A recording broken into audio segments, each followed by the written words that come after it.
자, 미국의 양적 완화 축소가 지난주에 발표가 됐습니다만은 의외로 우리 시장은 외국인들이 좀 사고 있고요. 또 지수도 2000포인트 선에 바짝 다가서는 나쁘지 않은 모습이 나오고 있는데요. 그 주말에 또 발표된 걸 보면요. 미국의 3분기 경제 성장률이 무려 4.1%나 성장했다. 이런 결과가 나왔거든요. 이렇게 되면 내년에 또 이 출구 전략에 대한 화두가 우리 시장 그리고 우리 경제에 또 어떤 영향을 미치는지 또 엔저는 어떤 방향으로 진행이 되는지 여러 가지 국제적인 경제 이슈들을 한번 점검해보는 시간 가질 텐데요. 아시아금융학회 오정근 회장님 모셨습니다. 어서 오십시오. 안녕하세요. 네. 자, 먼저 미국 얘기를 좀 해야 될 것 같아요, 회장님. 그 4.1% 사실 이 상상하지 못했던 경제 성장률이 아닌가 그런 생각이 들거든요. 잠정치보다도 훨씬 높고요. 수정치보다도 훨씬 높은 성장률이 나왔는데 어떻게 된 건가요? 제 생각으로는 이제 미국 경제가 작년, 재작년 쭉 해서 보면은 완연한 회복세에 진입했다 이렇게 보여집니다. 현재 미국에서 가장 중요한 것 중 하나가 이제 주택가격 지수가 아마 내일 발표되는데 그 주택가격 지수가 계속 상승을 하고 있고요. 그에 따라서 오늘 저녁에 발표가 되는 미국 민간 소비도 좀 더 개선될 걸로 이렇게 전망되고 있거든요. 저번 달은 0.1% 상승했는데 이번 달 0.5% 상승할 걸로 이렇게 전월비 이렇게 보여지니까 결과적으로 미국은 GDP에서 70%가 민간 소비입니다. 그래서 결과적으로 미국에서 지금 연준의 힘이라는 게 뭐냐면 연준이 지난해부터 주택 저당 채권을 매입해 줌으로써 주택 경기를 회복시키고 그 주택 경기 회복에 힘입어서 민간 소비가 회복됨으로써 미국 경제 회복을牽인하려고 하는 이런 전략이 제대로 먹혀 들어갔다 이렇게 보여집니다. 그래서 미국 경제는 현재 선진국 중에서 유럽도 상당히 좀 회복이 좀 부진하고 일본도 좀 어려운데 미국만은 이제 상당한 회복세에 들어간 걸로 이렇게 보여집니다.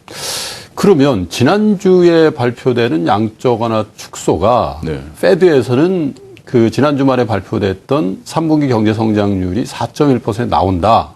이런 것들을 미리 알고 일종의 자신감의 표현이었다. 이렇게 봐도 될까요? 그렇습니다. 그 미국 연준에서 과거 통화정책 그 결정할 때 보면은 대체로 미 연준 의장이 직접 물론 이제 의장에 따라 다르지만은 그 상무부에 국민소득 통계 담당하고 개별적으로 통화도 많이 해요. 그렇게 해서 이게 통계가 발표되는 건 나중 얘기고 그리고 그 신변의 그 세부 지표에 관해서도 서로 통화를 한 다음에 실물 경기 동향을 좀 파악을 하고 결정하거든요. 왜냐하면 이게 타이밍이 안 맞으면 GDP 통계가 늦게 나올 수 있거든요. 그런 정도로 서로 간에 긴밀한 그 호흡을 맞추면서 하고 있고요. 그 다음에 또 한 가지는 이번에 연준에서 정말 우리가 흔히들 중앙은행 정책을 The Art of Central Banking이라고 해요. 중앙은행의 예술이다. 이거 말이죠. 이번에 만약에 100억 달러가 아니고 좀 더 많이 했더라면 미국 경제가 충격을 받았을 거예요.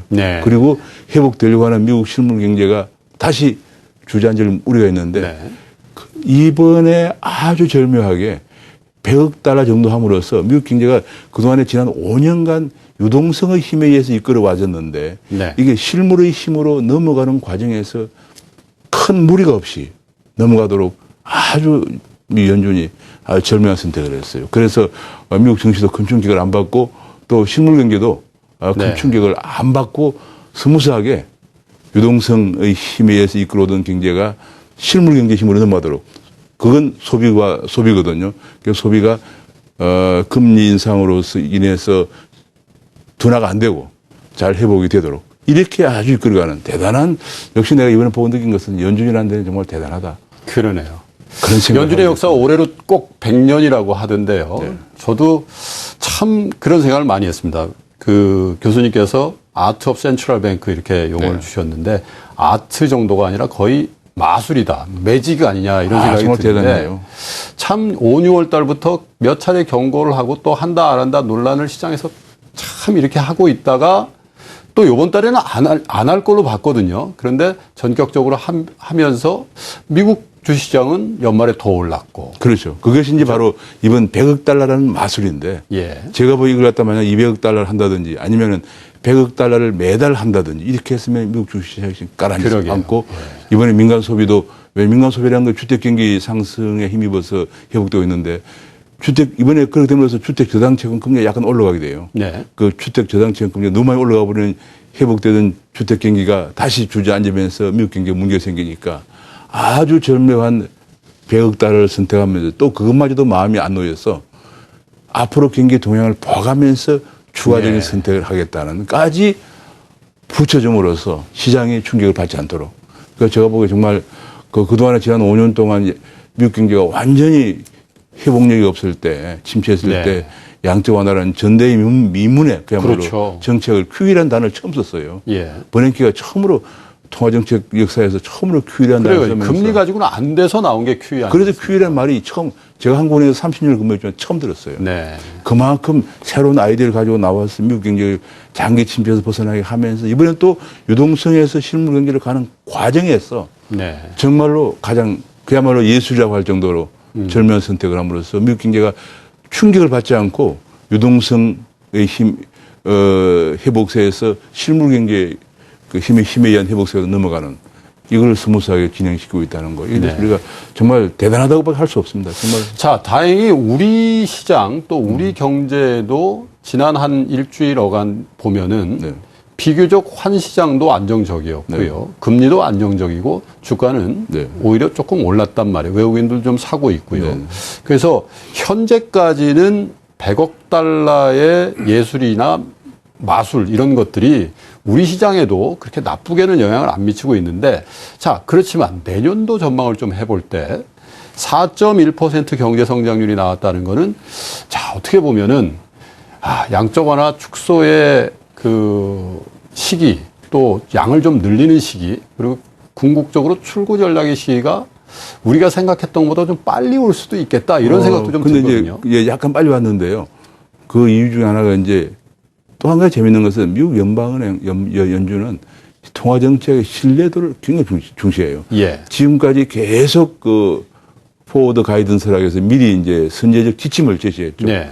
실업률이 7.0%가 되면은 출구 전략을 시작을 하고 6.5%가 되면 금리를 올리겠다라는 얘기를 누차 해왔거든요. 예. 그래서 지난 11월 달 실업률이 7.0%가 되면서 또 한 가지 중요한 것은 지금 우리가 조금 내년 초로 늦춰지겠다고 생각했던 것 중에 하나가 미국 예산안 합의를 못 보고 있는 문제였거든요. 네네. 샷다운 문제가 또 올까 봐서. 그런데 다행히 바로 며칠 전에 여야 간에 2014년 예산을 합의를 보았기 때문에 그 문제가 걸림돌이 제거되면서 바로 이번에 한 거거든요. 그래서 제가 보기에는 통화정책의 신뢰성도 회복을 하고 또 미국 경제가 주저앉지 않도록 하는 정말 그런 선택을 했습니다. 그런데 우리나라 같은 경우는 이제 제가 보기에는 지금 현재 외국인이 지금 팔다가 매도하다가 매수하다가 그런 상황이거든요. 네. 이게 뭐냐면은 환율 문제예요. 그러니까 미국 지금 이제 오늘 환율이 1,060원이거든요. 1,060원이죠. 예. 그러니까 과거 환율이 외국인들이 팔고 나갈 때 언제였냐면 금년 초에 1월 16일에 환율이 1,055원대에서 팔고 나갔습니다. 이게 뭐냐면 지금 이제 미국 외국인 투자자들의 수익률은 두 가지예요. 투자 대상국의 통화 가치가 얼마나 절상되느냐. 네.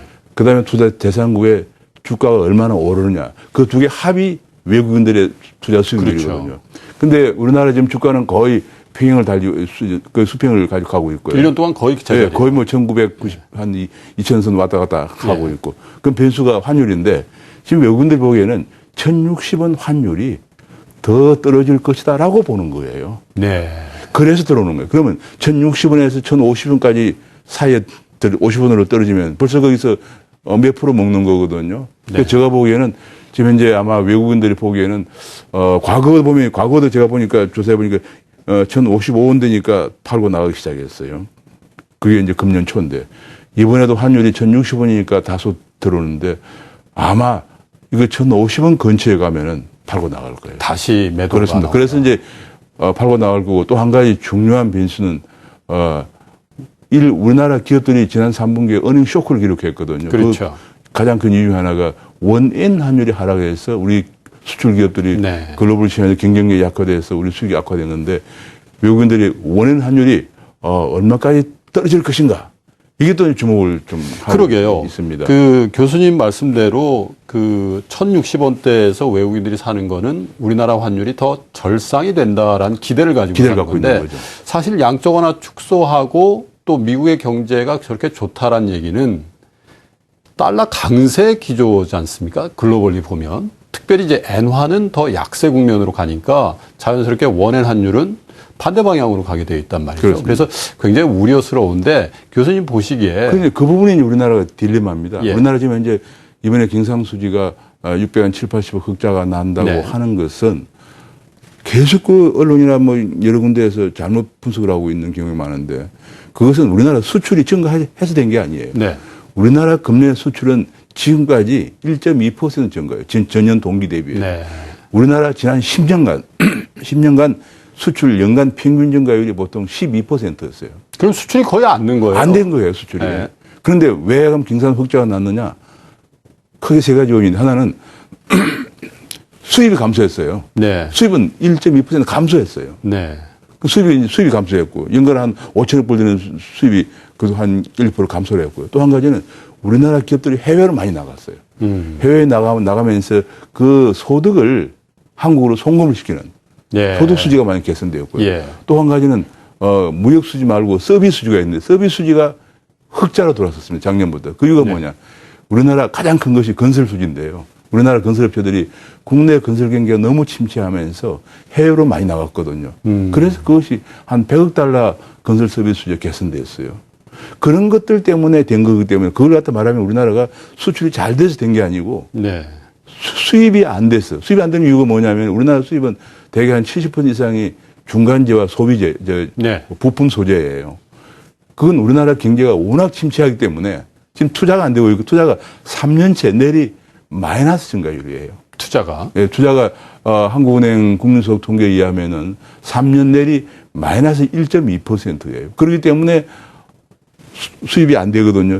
그래서 생기는 불황행 흑자인데 문제는 뭐냐면 미국에서 볼 때는 한국이 금년에 680억 달러는 흑자를 내 원화 가치를 더 저상시켜야지. 네. 이렇게 나오는 거예요. 그거 왜냐하면 옛날에 G20 회의라고 하는 정상회담에서 GDP 대비 경상수 흑자가 4%를 넘으면은 그 우리나라가 제시했던 아이디어예요.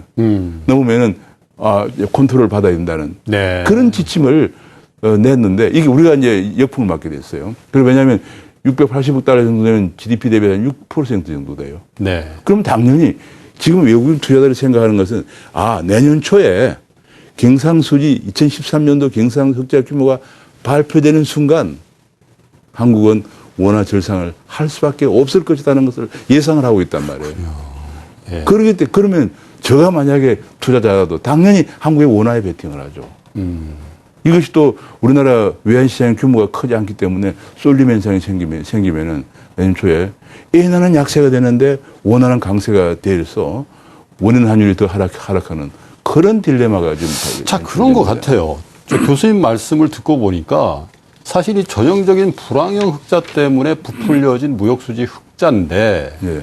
이게 또 그 원화 절상의 압력을 미국으로부터는 엄청나게 받고 있거든요. 실제로 미국 재무성에서 예. 국회에다가 의회에다가 앞으로 그 시장 개입 못하게 하겠다 이렇게까지 얘기를 했는데 반면 우리가 일본을 보면은요. 미국하고 일본은 어떻게 그렇게 잘 공조가 되는지 지금 바로 그 점입니다. 엔저에 대해서 미국은 아무 얘기도 안 하고 오히려 응원하고 있는 모양새 아닙니까? 그래서 이제 지금 왜 그렇게 지금 얘기가 이제 바로 나는 그건데 건가요? 현재 미국 이번에 그 재무 보고서에서 적시한 국가가 4나라입니다. 네. 경상수 흑자가 많은 나라로 했는데 그게 이제 독일, 중국, 한국, 일본이에요. 예. 근데 무슨 독일은 유로존 국가이기 때문에 유로화를 쓰니까 남유럽이 어려워서 유로화를 절상시킬 수가 없습니다. 네. 그럼 남유럽 더 어려워. 유럽이 그렇죠. 회복이 안 되냐. 그다음에 일본은 말이죠. 일본은 현재 공공연히 미국이 일본을 정책을 지지합니다. 그게 뭐냐면 일본은 일본의 대중국 경제 정책의 동아시아 전략이라고 하는 큰 전략의 중요한 파트너로 생각을 하고 있어요. 네. 그래서 무조건 하고 일본 지지예요. 그래서 그걸 믿고 공개적으로 예를 들면 G20 회의를 하기 직전에 미국 재무차관이 우리는 아베노미스를 지지한다고 얘기했거든요. 네. 그럼 G20에 간 한국 연예인 사람 무슨 말을 합니까? 아무 말도 못하죠. 그러게요. 그렇게 할 정도로 공개 지지를 하는데 힘입어서 아베는 아주 당당하게 구로다 얘기하는 거 봐요. 구로다 엊그제 20일 날 지난주 20일 날 금요일에 발표된 일본의 통화정책 회의 결과 발표할 때도 당당하게 우리는 미국이 양적 완화 추구를 하지만 우리는 더 양적 완화를 가져가겠다. 라고 얘기합니다. 미국은 아무 얘기 안 해요. 그렇죠. 미국은 거기에 대해서 일본을 지지하는 거다. 네. 그 정도로 미국과 일본 간에는 견고한 한마디로 국제금융 외교가 잘 되고 있는 상황입니다. 그 다음에 중국은 이번 달러와 약세나 달러와 흔들리는 틈을 타가지고 중국 위안화를 국제통화로 가져가려고 네. 오히려 스스로 강세를 추진하고 있어요. 그리고 위안 보유액이 3조 7천억 달러를 갖고 있습니다. 좀 줄어들어도 아무 문제 없어요. 그러나 그래서 제가 보면 그 네 나라 중에 가장 유탄을 맞을 나라가 우리나라예요. 우리나라는 위안 보유액 별로 많지도 않고 지금 그래서 우리나라는 미국과의 그런 국제 금융 외교가 공고하지도 않고 그래서 바로 내년에 들으면 어떤 문제가 생기냐면요. 한국의 경상도 흑자 규모가 발표되는 그 순간부터 내년 1년 내내 우리는 미국의 원화 절상 압력에 시달릴 겁니다. 네. 이게 언제 이런 일이 있었냐면 1988년도에 9년도에 있었는데요. 뭐 요새 저는 뭐 잘 모르지 기억 안 나지만 저희는 그때 이제 한국에서 연구를 많이 했으니 그걸 장하고 있으니까 88년도에 미국에서 종합무역통상법이라는 게 소위 말하는 슈퍼 301조라는 게 도입됐는데 네, 기억납니다. 네, 그 슈퍼 301조가 두 가지. 하나는 통상 압력을 가는 게 있고요. 하나가 바로 환율 압력을 결상 압력인데 이것이 어떤 절차를 거치느냐면 이번처럼 미국 재무부가 환율 보고서를 만들어서 의회에 제출하면은 그 의회에서 그걸 보고 환율 조작국으로 지정을 하게 됩니다. 네. 그러면 그 나라는 대해서는 미국 의회가 미국 재무부가 그 나라에 대해서 환율 절상 협상을 하도록 돼 있어요. 네.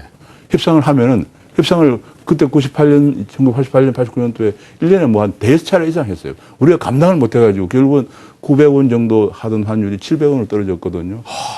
그래서 우리가 86년도에 처음으로 흑자를 냈는데 62년도 경제개발 계획을 한 다음에 26년 만에 처음 흑자를 냈는데 그 일 때문에 90년에 바로 적자로 돌아섰습니다. 제가 기억이 납니다. 86년도부터 87년도, 88년도에 3조 효과라 그래가지고요. 네, 맞습니다. 우리나라가 사실 체감으로는 그때 제일 잘 살았던 때가 우리는 선진국이 금방 된 줄 알았죠. 네, 그랬었던 것 같은데 결국 무역의 슈퍼 301조인가요? 그렇습니다. 네, 그거의 영향으로 다시 무역 적자가 나고 그랬던 그 슈퍼 301조가 이번에 내년 초에 한국에 대해서 발동될 가능성이 큰 것이 이번에 10월 달에 미국 재무보고서에 벌써 암시를 하고 있습니다. 네. 그래서 우리가 내년에 정말 가장 큰 문제는 그 문제를 잘 대응하지 못하면은 우리나라가 굉장히 어려움에 빠져요. 왜냐하면 투자 소비가 지금 안 되고 있어요. 왜냐하면 투자는 기업들이 지금 뭐 여러 가지 경제민주화에 많은 규제가 있고 또 이번에 통상 임금 때문에 임금 상승률이 한 10% 이상 될 거예요. 네. 임금 상승률이 지난 몇 년간 3%였어요. 네. 근데 갑자기 10%가 되면은 기업들이 투자를 하겠습니까? 해외로 다 나가게 돼요. 자, 소비도 부동산 문제나 가계부채 해결이 안 되고 있죠. 국회에서 아무 법안이 하나 통과 안 되고 있습니다. 그러면 다시 투자 소비는 안 살아나는데 원화 절상 압력까지 받아 수출까지 더 안 되면은 우리 경제 어디로 가겠습니까? 굉장히 어려워지는 거죠. 그래서 내년이야말로 이 문제를 잘못 처리하면은 2014년 말쯤 되면은 커다란 위기 가능성도 배제할 수 없는 그런 상황입니다. 우리 정부가 그러면 어떻게 해야 되겠습니까? 예를 들면, 자, 우리나라 지금 그 물가 상승률이라는 게, 물론 이제 이 물가를 뽑아내는 표변에 문제가 있다 그래서 이번에 좀 바꾸고 있습니다만은 1%대 초반 아니겠습니까? 네. 바꾼다 하더라도. 네. 그러면 우리도 미국처럼 혹은 일본처럼 돈 더 찍어내든지 금리 좀 낮춰서 좀 그렇게 해야 되는 거 아니겠습니까? 당연히 그렇게 했었어야 되는데 지금 보면 중앙은행은 여전히 어떻게 보면 내년 1년 동안 내내 금리 변화가 없을 거라는 그런 아닙니다. 내년에 금리를 올릴 거예요. 그러니까 이게 지금 문제가 뭐냐면 가계부채가 천조가 되고 투자 증가율이 마이너스 1.2%인데 금리를 올리는 나라가 세상에 없습니다. 그런데 우리나라가 될 거예요. 그게 왜냐하면 지난번 제가 분석해보면 2011년, 12년, 13년 정도에 금리를 내려줬어야 됐어요. 내려서 좀 투자를 활성화하고 가계부채 부담을 덜어주고 했어야 되는데. 왜냐하면 물가 상승률이 지금 지금 몇 개월째 마이너스거든요. 디플레이션 얘기 나와요. 그런데 그걸 해줬는데 그렇게 안 했단 말이에요. 그래 해줬더라면은 미국에서 출구 전략에서 내년 돈이 혹시나 빠져나갈 경우에도 금리를 올려도 큰 부담이 적은데 금리가 우리 경제 체력에 비해서 높은 수준을 유지해 오는 속에서 금리를 올리면은 투자 소비가 더 위축되겠죠. 그래서 이게 우리가 이제 그동안에 금리를 내렸어야 되는데 안 내리고 있는 바람에 내년에 우리는 금리 정책의 딜레마에 빠지게 돼요. 왜냐하면 소비나 투자가 지금 안 살아나는데 자본 유출 방지를 위해서 금리를 올려야 되는 딜레마에 빠지게 되고요. 그러면 또 어떤 문제가 생기냐면 연속해서 문제가 생기는데 그러면 금융 쪽에서 통화정책 쪽에서 경기를 못 살려주기 때문에 재정으로 살려야 되잖아요. 금리가 그랬잖아요. 예. 그러면 국가 부채가 더 늘어나요. 세금은 또 안 거치니까. 네. 그러니까 이게 지금 뭐냐면 통화정책에서 그동안에 그걸 잘 해줬어야 되는데 물론 해준다고 해서 투자가 규제가 워낙 많으니까 살아나는 건 아니에요. 통화정책도 완화하면서 정부나 경제민주화도 뭐 해가지고 각종 규제를 좀 완화해줘서 투자가 살아나도록 했더라면은 재정 부담이 적어서 국가 부채가 덜 늘어나죠. 이런 식으로 갔어야 되는데 제가 보기에 지난 한 1, 2년 동안 너무도 통화 재정 환율 뭐 여러 가지 그런 정책에 소위 말해 팔리시 믹스 정책 혼합이 너무 이게 잘 안 됐어요.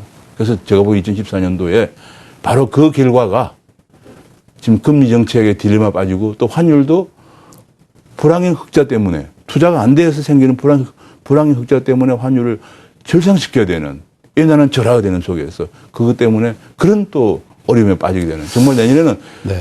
정책의 딜레마 이것이 우리 경제를 짓누를 걸로 보여집니다. 자, 저희가 이제 요즘 우리나라를 얘기하면서 소통의 부재다 이런 얘기를 많이 하는데 네. 사실 지난주에 있었던 미국 연준의 양적 완화 축소도 어떻게 보면 이게 소통의 승리 아닌가 이런 생각을 많이 하게 되거든요. 시장과의 끊임없이 소통과 또 연준 차기 의장만 하더라도 시장에서 누구를 선호하느냐에 따라서 대통령이 지명자를 바꾸기도 하는 정도로 이 경제정책에 관해서 정말 시장과의 소통을 했는데 그것이 미국의 힘입니다. 예, 우리 시장은 중앙은행도 그렇고 정책 결정자들도 그렇고 경제정책에 관해서 너무 소통이 없는 거 아닌가 그런 문제 제기를 해 주신 건데 내년만큼은 정말 그 교수님 지적대로 우리 적어도 경제 정책에 관해서만큼은 중앙은행이나 또 기획재정부나 또 그 위에 있는 분들도 다 좀 시장하고 또 쓴소리라 할지라도 좀 들었으면 좋겠다 그런 말씀을 좀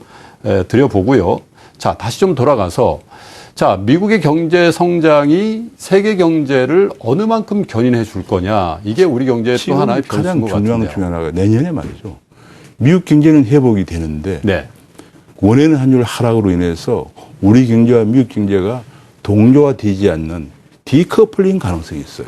예. 이게 더 문제입니다. 2012년도에 미국이 2.8% 성장할 때 우리가 2.0% 성장을 했습니다. 예. 그건 뭐냐면 우리나라 미국 경제가 성장할 때 우리가 회복되지 않을 수도 있다는 가능성을 보여준 거거든요. 네. 그런데 이번에도 미국 경제가 회복이 됐다면서 오히려 미국 입장에서는 또 어떤 문제냐면 회복이 되면서 출구 전략을 하니까 달러 강세가 되거든요. 달러 강세가 되면 또 수출이 좀 안 될 테니까 경상수 흑자가 많이 나는 나라에 환율 결산 압력을 가하는 새로운 환율 전쟁을 유발할 가능성이 이번에 미국 재무 보고서가 암시하고 있거든요.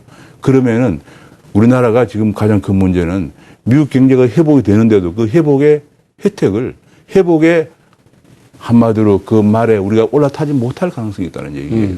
그러면서 우리나라 수출의 약 25%를 차지하는 중국 경제가 지금 7%로 떨어질 거기 때문에 우리 경제 내년에 아마 이번 주 금요일 날 우리 기획재정부에서 내년도 경제 전망과 글쎄요. 정책 방향을 발표한다고 그래요. 네. 제가 왜 뭐가 담길지 궁금한데 아마 이런 문제를 종합적으로 좀 판단을 하고 그야말로 대책의 획기적인 전환이 나와야지 과거처럼 그냥 연속적으로 생각하고 지금 우리 경제는 굉장히 그러니까 대내외적으로 구조 전환기에 있는 거예요. 예나 원엔 환율이 지금 잘하면 내년에 이런 식으로 하면은 오늘 좀 보면은 인달러 환율이 이제 104엔, 110엔대까지 갈 거고. 네. 우리가 원달러 환율 150엔대까지 1,050원 간다 그러면은 바로 원 100엔 환율이 950원 됩니다. 900원대가 되는 거죠. 예. 950원 되는 게 무슨 얘기냐면 금년 초에도 1,200원대였거든요.